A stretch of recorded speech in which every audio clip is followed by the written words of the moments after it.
Hello, my name is AJ Kumar. I'm an accountant, a CPA at Science CPA Services. Today, we'll talk about PPP Round 2. What is this all about? What if you haven't received the loan forgiveness for PPP 1? Should you apply for it? What if you haven't used the money completely? Are you going to get the forgiveness? Is it going to be taxable for you? What's the process? Where should you apply? Let's dig in. PPP, Paycheck Protection Program, Round 2 is the second round of the Paycheck Protection Program.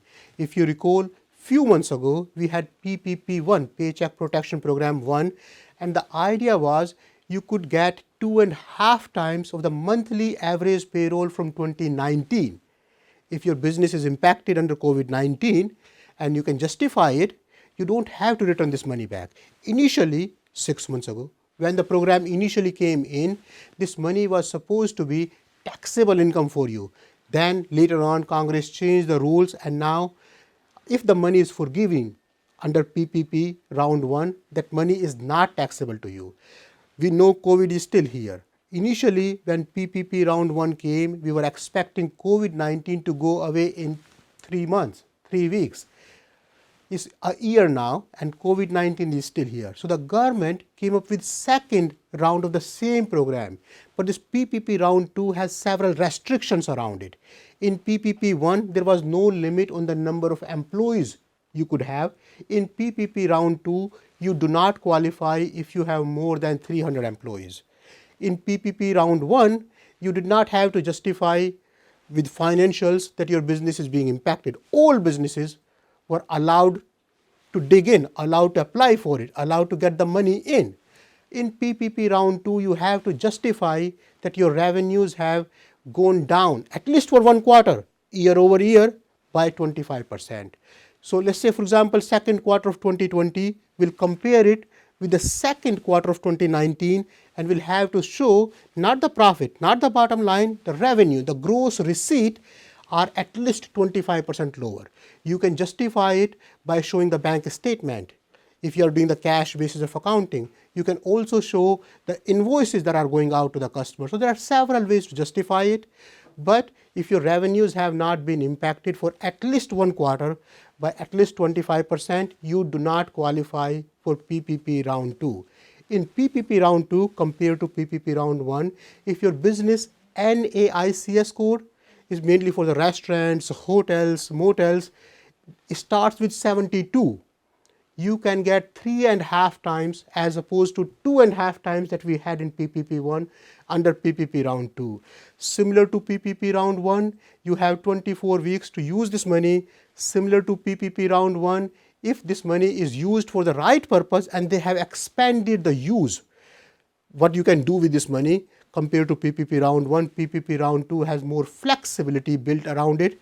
The point is, if you use this PPP round 2 money for qualified purpose, you do not have to pay any income tax. So like PPP round 1, the money that you are getting is free. So all the more reasons for you to get the money.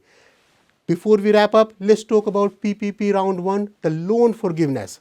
So 6 months ago, when PPP round 1 initially came in, IRS in conjunction with SBA came up with 3508 application.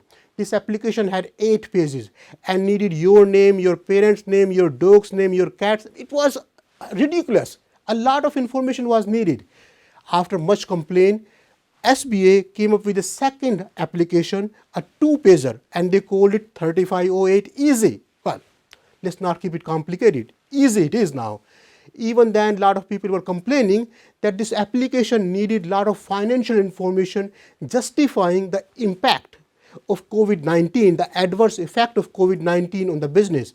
So after much complaints, and you have to remember, a lot of these small businesses do not have the proper records. They don't have the proper financial records. They don't maintain the records, and they're still being impacted. They're still going through the COVID-19 situation. So government came up with a new application. They call it 3508S. S as in simple. It's a 1-pager application. It's more of an attestation that you attest, you certify that you used this money to retain the employees for the purpose that's described by the SBA for the qualified reasons, and that's why you request the money to be forgiven. If your loan is under less than $150,000, you have the right to use 3508 simple, 3508S, certify, and your loan will be forgiven. The onus remains on you. You are responsible to maintain the records, especially the payroll records, for 4 years. And remember, it's PPP we are talking about. It's all about payroll. It's all about employee retention. So you are responsible to keep the payroll records for 4 years, and every other record, all other records in terms of utility bill, the rent bill, for 3 years. SBA has the right to come back and ask for all these documents, even though as a part of the loan forgiveness process, they're not asking for this documentation. So PPP round 2 is free money, potentially. You should not miss it. If you qualify for it, don't go out of your way if your business is not impacted. You don't have to rush. There is $284 billion in this part. If you qualify for it, please go for it. If you have any question, if there is anything we can do, please let us know. My name again is AJ Kumar. I'm an accountant, a CPA at Sai CPA Services.